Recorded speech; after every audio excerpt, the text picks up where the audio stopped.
My name is Aryaveer Singh. भाई मैंने 2019 में शुरू किया था अपना सफ़र, और प्रेजेंटली मैं NICL AO में हुआ हूँ, एडमिनिस्ट्रेटिव ऑफिसर पे अभी इसी साल हुआ हूँ। मेरा नाम निकिता जायसवाल है और मैंने भी तैयारी 2019 से शुरू की थी।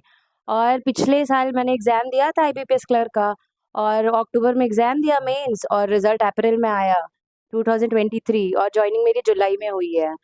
तो अभी तक मैंने ऑलमोस्ट 8 महीने का सैलरी उठा लिया है सर। अब मेरा भी बहुत टफ था यार, मैं ऐसे ही बैठा करती थी और मेरी जगह कोई और दीदी हुआ करती थी, तो फिर मैं पूछती थी, फिर मैं सोचती थी होगा कि नहीं होगा। प्री एग्जाम्स ना निकले, रीजनिंग के पजल ना निकले, मैथ्स जाओ पूछने तो सर कहते थे बिटिया ऐसे नहीं वैसे। तो फिर मैं सोचूं आता तो कुछ नहीं और बगल वाली कर लेती थी, तो फिर मैं सोचती थी भाई ये कर ले रही है, मेरा क्या, कौन सी जगह से मैं आई हूँ जो मैं कर नहीं पाती। फिर वही है, कंसिस्टेंसी मेंटेन की। मेरा नाम प्रणय सक्सेना है। मैंने 2019 से ही तैयारी शुरू किया था और मुझे बैंकिंग मैंने पहले एसएससी मैंने तैयारी शुरू किया था, लेकिन कुछ सर की मैंने पहली आरआरबी एनटीपीसी क्लास ज्वाइन करी थी। और मैं सर को बताना चाहूँगा कि अक्षत सक्सेना एक लड़का था, उसका आरआरबी एनटीपीसी में हुआ है, तो हम दोनों साथ में ही मतलब करते थे। बट मैं बैंकिंग में स्विच कर गया था सर। तो मैंने फिर बैंकिंग में और फिर अंजन सर की इंडिविजुअल क्लास और मतलब हर तरह की उनकी क्लास करी। फिर वो कोविड पीरियड आया था ऑनलाइन वाला, तो मैंने आपकी ऑनलाइन क्लास भी करी है, सब किया है। तो मेरा फाइनल जो सिलेक्शन हुआ वो 1 जून को food corporation of India assistant grade 3 पर। और इसके बाद एसबीआई क्लर्क की waiting list, first waiting list से मेरा सिलेक्शन, और सितंबर में मेरी एसबीआई की ज्वाइनिंग। तो राइट नाउ इन एसबीआई। ये मेरी जब 2019 में स्टार्टिंग हुई थी, तो मैं तो पूरा का पूरा ही बैंकिंग वाले सेक्टर से अलग ही था। तो मैंने जब इसमें नया सेक्टर में जंप किया तो बिल्कुल आउटस्टैंडिंग सिचुएशन थी, आउटस्टैंडिंग, क्या कहाँ आ गया। फिर धीरे धीरे एक ये बहुत मेन इंपॉर्टेंट चीज़ होती है कि जब आपको लगता है कि ये चीज़ नहीं हो पा रही, इसका मतलब उसके पीछे कोई आंसर है। कोई आंसर है, आपको वो चीज़ जानने के लिए आपकी बॉडी रिस्ट्रिक्ट कर रही है और आपको वही चीज़ तोड़ के जाना होगा। उस बैरियर को तोड़ के जब आप जाएंगे, तब आपको पता चलेगा कि हाँ, कि वो चीज़ रिस्ट्रिक्ट क्या कर रही है। तो इसी तरह आप अपनी नॉलेज को जितना ज़्यादा एक्सपैंड करेंगे, उतना ज़्यादा आपके लिए बेनिफिशियल रहेगा फ्यूचर में। कि आपको post is not a matter. हमारा मेन चीज़ होती है भाई, हम लोग नॉलेजेबल बनना चाहते हैं। हम लोग अपने अपने घर से निकलते हैं बाहर, यहाँ पे आके नॉलेजेबल बनना चाहते हैं, अपने सेक्टर में एक्सेलेंस करना चाहते हैं। मेन यही होता है कि जब आप अपने सेक्टर में एक्सेलेंस कर लेते हैं, अपनी ईमानदारी को 120, 30, 80, 200% तक ले जाते हैं, तब आपको रिकग्निशन मिलता है। आप तब आपको रिकग्निशन मिलता है कि हाँ, आपको कोई रिकग्नाइज कर रहा है। तब आप मान लीजिए, जैसे मैं अपनी जर्नी बताता हूँ। मैं हर एग्जाम में इंटरव्यू तक जाता हूँ, वहां से वापस लौट आता हूँ और फिर आगे प्री देता हूँ, फिर जाता हूँ। तो ये जो अप एंड डाउन था, पहले तो मेरे को लगा कि ये तो मेरे को निचोड़ रहा है, लेकिन यही चीज मेरे को मरोड़ के बना रही। इसने मेरे को इतना फ्लेक्सिबल बना दिया, आज मेरे को प्री का सवाल तो मैं भी लगा दूंगा, मैं इंटरव्यू दे दूँ, मैं इंटरव्यू दूंगा, ये हाल हो गया, एकदम न्यूट्रल बन चुका हूँ। उस पॉइंट पे मेरे को ये लगा कि हाँ, कि ये कुछ नहीं है।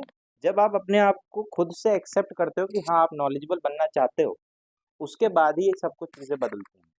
जब तक हम लोग ये सोचते हैं कि नहीं, अरे प्री निकाल लें, मेंस निकाल लें, इंटरव्यू तो निकाल ही लेंगे, वो तो वहाँ चाचा बैठे निकाल लेंगे, ऐसा कुछ नहीं होता।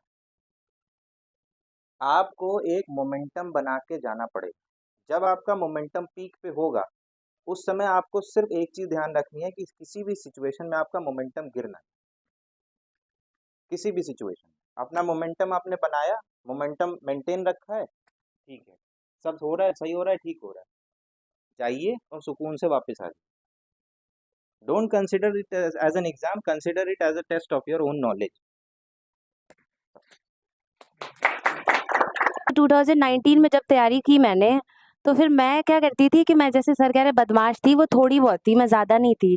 बट मैंने ना 1 घंटे भी मैं पढ़ती थी, बहुत ऑनेस्टी से पढ़ती थी। अगर मैं यहाँ पे 1 घंटे बैठी हूँ, तो मैं 1 घंटे सिर्फ़ और सिर्फ़ सर को देखती थी या क्वेश्चन सॉल्व करती थी। या इसके बाद जाना हुआ तो मैंने ना ऐसे ग्रुप बनाई, जैसे कि लड़कियों के या बॉयज़ के। ऐसा नहीं था कि एकदम बायस्ड हो गई कि लड़कों से नहीं पूछना है या वो बड़े भैया हैं, उनको ज़्यादा नॉलेज उनसे नहीं। मैं उनको ऐसे-ऐसे लोगों को पकड़ती थी, जिनको जैसे ये नॉलेजेबल हैं, ये नॉलेजेबल हैं, ये सब मेरे दोस्त। फिर 5 लोग बैठ जाते थे, तो फिर हम लोग क्वेश्चन सॉल्व करते थे। सपोज़ सर ने प्रॉफिट लॉस पढ़ाया, तो जो सर जो 4-5 क्वेश्चन कराते, तो वही नहीं है कि वही मेंस में या प्री में आएगा। उसी के मॉडरेट वे में बहुत सारे क्वेश्चंस आते हैं। तो मैं एक टॉपिक पकड़ते थे हम लोग, प्रॉफिट एंड लॉस सपोज़। तो हम लोग बैठे, फिर कहते थे चलो ये क्वेश्चन सॉल्व करते हैं।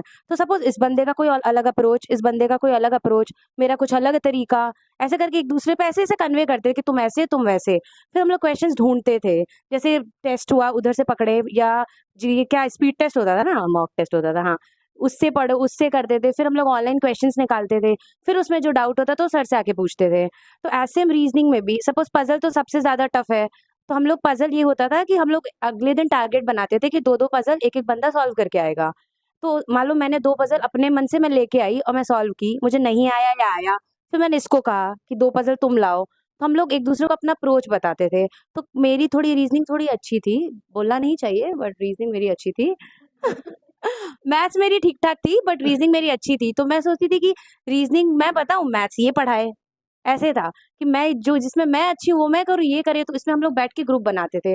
अब जैसे कि कोविड आया, तो सबसे बड़ा हम लोग के लिए टर्निंग पॉइंट थी कि कोविड आ गई और हम लोग घर चले गए। तो ये वाला ये सेशन तो बंद हो गया। अब ऑनलाइन बहुत बहुत देर बाद आई क्लास ना सर आपकी, कि कुछ लोग कनेक्ट हो पाएँ, 4-5 लोग कनेक्ट हो पाएँ। हाँ, तो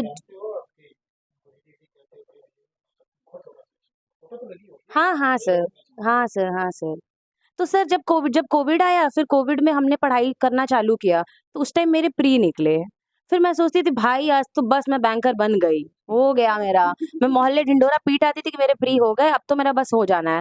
फिर जब मैं मेंस गई ना, तो एकदम बियॉन्ड कि क्या है भाई, 4 घंटे बैठना ये आसान नहीं होता है। हम लोग सोचते हैं कि 35 नंबर के रीजनिंग है, 5 नंबर की इनइक्वालिटी, 5 नंबर के सिलॉक्स, बस हो गया अपना। नहीं है, अभी बहुत लंबा है सफर। फिर जब मैंने मेंस दिया, मैंने 2-3 मेंस दिए, फिर मेरे से एक भी नहीं हुआ। और मेंस में मेरे ज़्यादा आते नहीं थे, मतलब सच बताऊँ तो। प्री में तो मेरे अच्छे खासे आ जाते थे और मेंस में मैं ज़ीरो। ज़ीरो नहीं, मतलब आते थे बट उतना नहीं। फिर मैंने वापस से पढ़ा, फिर मैं देखती हूँ कि प्री तो मेरे हो जा रहा है, असली में मेंस फँस रहा है। फिर मैंने क्या किया कि एक-एक दिन मेंस का एक-एक पज़ल सॉल्व किया। मतलब अगर शाम को भी मैं घर जाती थी, तो 1 घंटे मैं पंचायत करूँ या बातें करूँ, ये गॉसिप होता है कभी-कभी, हम लोग अपना दुःख बाँटते हैं सबसे। बहन बहन आज मेरे साथ ये हुआ, भाई मेरे साथ ये हुआ, सर ने ये क्वेश्चन दिया, हुआ नहीं, बेइज्जती हो गई, समथिंग समथिंग ऐसा। हाँ? हाँ सर, हाँ सर वो नहीं बताते, वो नहीं बताते सर। हम कहते थे कि सर लोगों का फ़ॉल्ट है, बट असल में मेरा ही फ़ॉल्ट होता था। फिर मैं 1 घंटे बैठ के मेंस का पज़ल सॉल्व करूँ, चाय-वाय बिस्किट लेके बैठो, 1 घंटा पज़ल सॉल्व करो, वो नहीं होता था भाई-बहन, मैं सच बता रही हूँ, नहीं होता था मेंस का पज़ल। मैं वापस अगले दिन बैठूँ, फिर कोविड का टाइम, सब लोग घर पे श्री राम देखें, हम पज़ल सॉल्व करें। अब जब पज़ल सॉल्व करते-करते एक दिन ऐसा आया कि वो पूरा मेंस का पज़ल मेरे से सॉल्व होगा 1 घंटे में। 1 घंटे में भाई, 1 घंटे में सॉल्व हुआ। फिर मैं सोचती थी साला 1 घंटा लग रहा है, तो कितना टाइम और लगेगा आगे को। फिर मैंने डेली 45 मिनट, 35 मिनट, 30 मिनट, 25, वो डिक्रीज़ होता गया time. As same DI, mains की डीआई भी बहुत टफ होती है। अब वो होता है कैसलेट डीआई, वो तो और टफ होती है। उसको भी मैंने डेली सॉल्व करना चाहा, टाइम टेकिंग बहुत होता है वो। फिर डेली कंसिस्टेंसी में मैंने डाला, किया। बट मेरा ये है कि मैंने एक दिन भी छोड़ा नहीं है। मतलब एक भी दिन। हाँ सर। तो सर अब ये रहा कि अगर आपने कैसलेट डीआई कर ली ना, तो आपके सारे टॉपिक क्लियर हो जाएँगे। तो सबसे पहले आप अपना बेसिक क्लियर करो। अगर आपके ये जितने भी अर्थमेटिक टॉपिक हैं, ऐसा मत सोचो कि आज तुमने प्रॉफिट लॉस पढ़ लिया तो आज तुम्हारा हो गया, बस नहीं है। इसको तुमने बेसिक से क्लियर किया, फिर तुम कैसलेट पे जाओ। तो जिस दिन से तुमने कैसलेट की डीआई कर ली ना, तो तुम्हारे सारे बेसिक क्लियर हो जाएँगे। तो वो धीरे-धीरे मैंने करना चालू किया, फिर उसके बाद से वो सॉल्व होते गए। फिर मैंने मेंस के मॉक पे गए, 4-4 घंटे मेंस की मॉक दी है मैंने 3-3 दिनों पे। तब उसके बाद से करे, जैसे मेंस की हुए तो प्री तो ऑटोमेटिक निकलना ही था। तो फिर अब बस ये है कि आप लोग डेली प्री के मॉक दो, डेली दो। कुछ भी हो जाए, देखो अपना आप लोग कहाँ लाए कर रहे हो। जैसे 100 में से एक दिन आप 20 पाओगे, क्योंकि वहाँ पे आई थिंक स्पीड टेस्ट की रिजल्ट लगी हुई है। 28 27 ऐसे लगी हुई, एक दिन 20, हमारी तो स्टार्टिंग मुझे लग रहा है 18 थी, तो हमने कहा भाई मेरा बैंक तो उस दिन 18 आया था, और मैं सच बता रही हूँ, मैं अब सर मैं आपको सच्चाई बता देती हूँ, ऐसे ही मेरा टेस्ट हो रहा था, पहला टेस्ट था, ऐसे हम लोग बैठे हुए थे, मैं बाजू वाले का क्वेश्चन कॉपी कर रही थी सर, तो भी मेरे 18 आए थे। मैं ऐसे सर, मैं पढ़ती भी तो थी, वो भी बताइए सर, पढ़ती तो भी थी ना, फिर मैं आजू बाजू कॉपी करती थी और 18 ही मार्क्स मेरे आए, फिर कहीं भाई अब इन दोनों का कॉपी करके कोई फायदा नहीं है, तो फिर मैंने चालू किया, फिर 18 36 40 45 बनते बनते 90 का स्कोर किया है मैंने। वो भी मुझे लगता है टाइम लगा है, बट जब बनता है तो लगातार प्री एग्जाम्स निकले, अब फाइनली मैं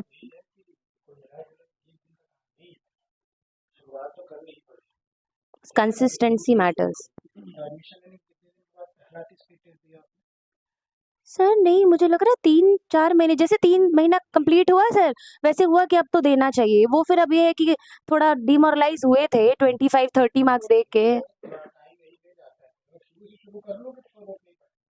और आजू बाजू से डिमोरलाइज मत हो कि उसके 50 आ गए आपके 30 आ गए, नहीं होता, वो 30 कब 80 में बदल जाएगा पता नहीं चलेगा, बट ये है कि डेली पढ़ो, आप डेली 1 घंटे भी रात को पढ़ो तो। सर मेरे को याद है, मैंने जुलाई में ज्वाइन किया था, और मेरा पहला स्पीड टेस्ट मैंने दिया था वो उधर वाली ब्रांच में, वो ए ब्लॉक में। हाँ, ए ब्लॉक में मैंने दिया था सर। मेरे मैंने मैंने इंग्लिश में मैं लाया था, इंग्लिश मेरी उस समय ठीक ठाक थी। सितंबर में दिया था, सितंबर में। सर 3 महीने के कोर्स के बाद सितंबर में दिया था मैंने। सितंबर में मैंने इंग्लिश में तो ले आया 20, रीजनिंग और मैथ्स में मेरे आई थिंक, रीजनिंग में मेरे आई थिंक तो 5 नंबर थे, मैथ्स में तो फिर भी 8 ले आया था मैं। फिर मैं और ये बात नहीं थी, मैं खुशी खुशी सर को आके बताया भी, सर मेरे इतने आ गए। फिर सर ने मेरे को असलियत बताई।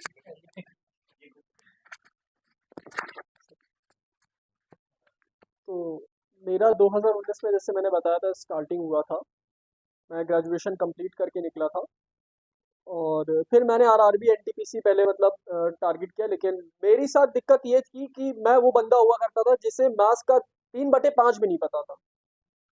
हमारे ये हाल थे कि हमको मैथ्स का नाम, हमको नंबर देख कर ही मतलब एकदम फोबिया होने लगता था, न्यूमरोफोबिया जिसे बोलते हैं, मेरे हाल वैसे थे। और मैं सर को बताना चाहूंगा कि मैथ्स इंडिविजुअल क्लास में एक लड़की आई थी, एसबीआई पीओ में उसका सिलेक्शन हुआ था। ये बात सितंबर दिवाली की टाइम की है, 2019। हाँ हाँ हाँ हाँ हाँ, ब्लॉक सी, हाँ हाँ। तो मैंने उनसे सिर्फ यही पूछा था कि आपने मैथ्स को कैसे टैकल किया है ना। तो सर के कॉन्सेप्ट, सर ने बहुत कुछ मतलब एकदम फ्रॉम द वेरी स्क्रैच समझाया, चीज़ें बताई, और उसी चीज़ को डेली रिवाइज करके, रिपीट करके, उन्हीं क्वेश्चंस को बार बार एप्लीकेशन करके, बेसिक प्रैक्टिकल एप्लीकेशन बहुत ज़रूरी है। आप जो सीख रहे हो, अगर आप उसको प्रैक्टिस में नहीं डालोगे, आप उसे अप्लाई नहीं करोगे, तो कोई यूज़ नहीं है। फिर आप कोई नहीं कर पाओगे, कोई भी चीज़ नहीं कर पाओगे। और जैसा एसटी का लिए कह रहे हैं, तो मैं तो एसटी देने से बहुत डरता होता था, मैं तो मतलब बिल्कुल भागता था एसटी, ऐसा लगता था कि क्या ही करेंगे, कैसे करेंगे। तो मेरे तो एसटी में इनके कितने आए थे 5। मैं भाई मैथ्स में 0 वाला बंदा था कि भाई सेक्शनल कट ऑफ भी क्वालिफाई नहीं होता था मेरे। तो मेरे तो